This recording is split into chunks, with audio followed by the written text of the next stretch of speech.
You want to know one of the downsides to being on camera 24/7? I don't really care about my physical appearance all that much in terms of like the imperfections that come with it. I go to the gym consistently to try and make sure that I'm comfortable in my own skin. There are just certain things that I can't control. Dude, it looks like I've got a third eye growing from the middle of my forehead. It looks like I'm Elmer from the Fairly Odd Parents. I might have more in common with a unicorn right now than I do an average American person. Dude, that's just bad. You know what else is bad? Throwing every game against Team Liquid at 20 minutes. But here we are. These beautiful things that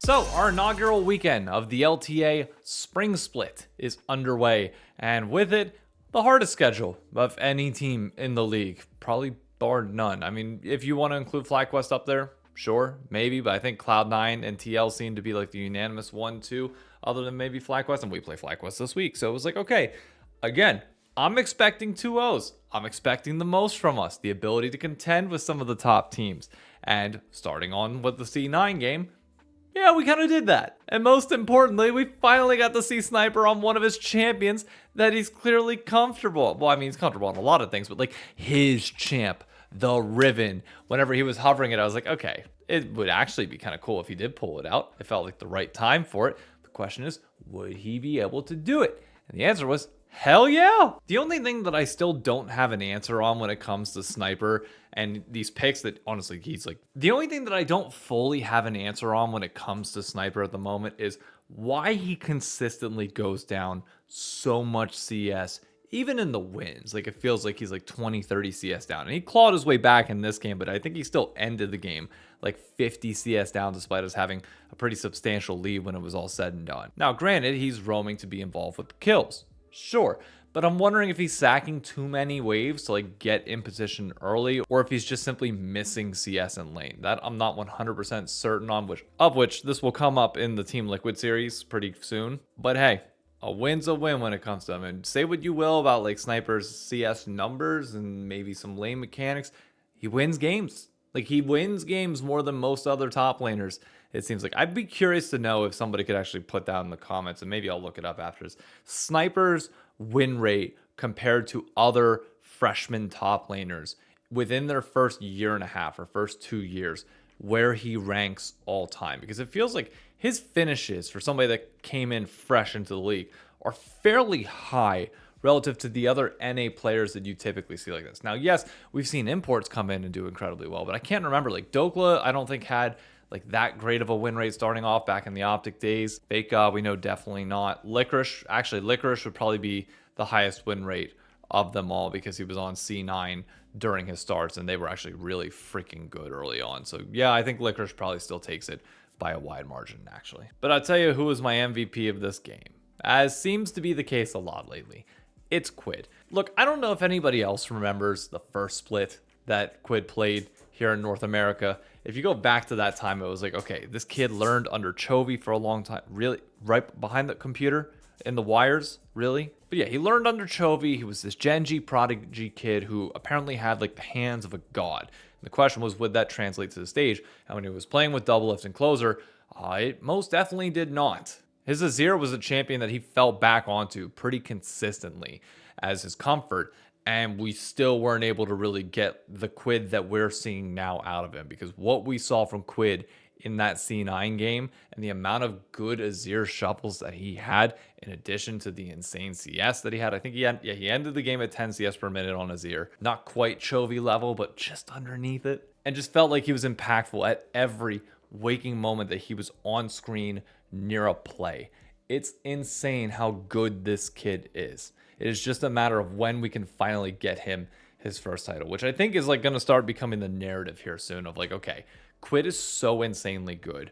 When does he win a title? Because I think he's unanimously probably the best mid in the league. The only person that most people would put like on his level is probably Quad. And even then, yeah, I still think Quid, as of right now, has the advantage over him, purely because he's a little bit more of a flashy player. But luckily, we'll get to see that matchup this upcoming weekend, which is going to be great. Not really much else to say from the C9 game, I'll be honest with you. There were moments where, once again, we have our little oopsie and we throw it a little bit, but then we catch it back on ourselves. Oh, that was the other call out. River hit every single smite over Blabber, which, good testament to River, but at the same time, Blabber, he's starting to get known for missing some of these smites, as if he didn't already have some of those problems already. So, hey, I ain't going to complain all that much. But for that Team Liquid game, one of the weirder things that has ever happened in terms of an interview immediately after draft happened. And Spooks specifically said that he thinks that he he knows that he messed up their 4-5 pick in this draft. Now, to put draft on screen so I can also see it as well. We rounded out with Alistar Aatrox. Aatrox for Sniper in the top lane, notably not going mid. I have to say that because, yes, Quid has played Aatrox in mid lane. Alexa, stop. And notably a melee champion going into a Jace at range. I wasn't sure how I was going to feel about it. And then Sniper goes down an obnoxious amount of CS early on in the matchup against Impact. And I'm sitting there like, oh, okay. I think I get what Spooks was saying here. It was still weird to just have a coach bluntly tell you straight to your face, hey, I kind of fucked up draft, or we kind of fucked up draft in the last half of this. And it's going to be hard for us. Harder than it should have been. The wild thing, though, is that it didn't freaking matter for the most part. Even though Sniper went down, it felt like we were popping off. The Neferi compared to what we saw the day prior whenever Blabber played it was so much. River was making plays. It was great. It was a good time. And then... They get a fight instead. Humpty jumps in. Quinn's going to be taken down to 40% HP, and Ayla gets killed before anything else even happens. FBI under pressure as River jumps back in, protected from Humpty. Impact needs to try to get away as Sniper looks for an entry point. APA with a massive shot that blinds the enemy jungler. Go Gator! Nope, sorry. I'm still in championship mode from the NCAA basketball tournament yesterday. My bad. Wrong song. But no, we chuck it at an objective near Otacon. Not necessarily Otacon this time, as we step up, get caught out, and our team fight is just disjointed. And once again, against Team Liquid, we have a lead. And then they just pulled the trigger in a decisive manner. And we're just a little bit split, and we're not able to make it work. And we collapse again versus this goddamn team. There was a period of time for 100 Thieves back in like 2021-ish and like 2020, even into 2022 a little bit, where we just could not beat Cloud9. There was no particular reason for it. It's not like they were that much better mechanically than us, but we could not get that C9 monkey off of our goddamn back for some reason. And now it's festered itself in a different way, in a different iteration, this time against Team Liquid. For years, we didn't have that many problems beating TL, but now we are consistently losing to them in the exact same way every single time. And it's our own fault. Like, to a certain extent, yes, TL gets credit because they're pulling the trigger against us in a decisive manner, and we are putting ourselves in a position to get the trigger pulled against us. But dear God, is it so weird to see us play TL and had watched the exact same thing happen over and over and over again. It's a mental lapse. We have better hands. We've seen that throughout this. But we just, for some reason, whether it's nerves or whatever else it is, it's just that mental block that we're gonna have to get over. And I'll be honest with you, I'm happy that we kind of have that storyline going through the rest of the year. It gives us something to look forward to each and every time. We don't know when we're going to play Team Liquid next, given the format of everything. But when we do, you best believe I'm looking forward to that exact thing. And now we go on to week 2 of the meaningless first 3 weeks of this year. Again, it's all just seeding. These losses technically mean nothing, and same with the wins. They really don't mean much, but getting a win over FlyQuest, again, would be a nice resume booster and a confidence booster to say, yeah, maybe it really is just definitively us and TL at the top of the standings right now, especially given that Sunday we played Disguised, and I'm not expecting that game to be particularly close. We get to be the first team that plays Whippo on his, what I'm going to call his farewell tour, as it's now announced that they got a new top laner, 6-man, that's going to come in, but he's not starting just yet. He will probably be starting come summer, but Whippo's going to train him up to be the next protege for FlyQuest and potentially do what Soaz kind of did for him, but I don't think Soaz was much of a teacher for Whippo. I think their relationship, they said, was strained a little bit. But the matchup to watch by far within this FlyQuest series, still Quid versus Quad, without a doubt. So funnily enough, as I'm recording this and was about to move on to talk about like the content side of things, 100 Thieves just released their vlog on their Twitter account.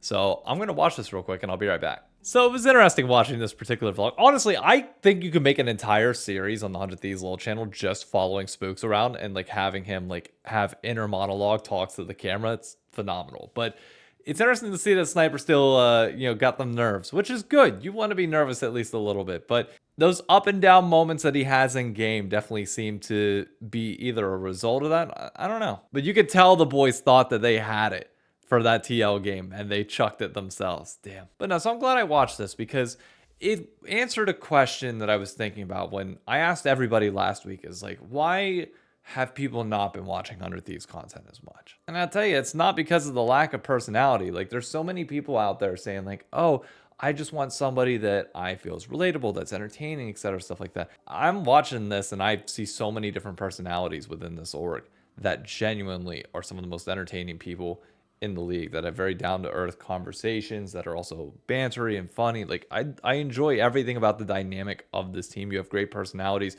and Golden Glue and Spooks bouncing off of each other. It genuinely just is, as the comment said, people are not sure whether they can trust 100 Thieves to be in the league next year. Simple as that. And that was reflected when I asked about the LTA fantasy stuff and how many people were following each individual channel, because you can only select one team on fantasy, and we came in a resounding 4th place. It was bluntly clear that like we are a good ways away behind FlyQuest, TL, and C9, and it's going to be hard to fully gain people's trust back until a decision eventually does come out from Riot that says either we're here to stay or we're not. And there's bigger problems going on in the ecosystem that I doubt Riot's going to come out and say anything at the moment. Who knows? But yeah, shorter video, quieter week. I'll be honest with you, like it doesn't really feel like there's all that much conversation going on between games at the moment. Like not as much like stream stuff to catch up on, no drama, which to a certain extent is a good thing. It means that we can just focus on the games, but it also means that discussions like this are going to be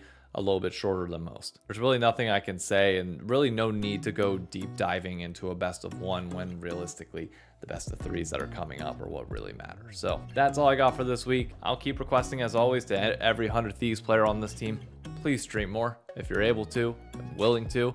We're in a slower part of the season. I'd like to see some streams, or some, Jesus, I cannot speak, some scrims streamed and some additional content besides just obviously vlogs and voice comms, given that we just want to see these guys interact with each other and play the game more often. But I know that's probably not going to happen, so it is what it is. So until Saturday in our match against FlyQuest, I'll catch you later. Bye-bye.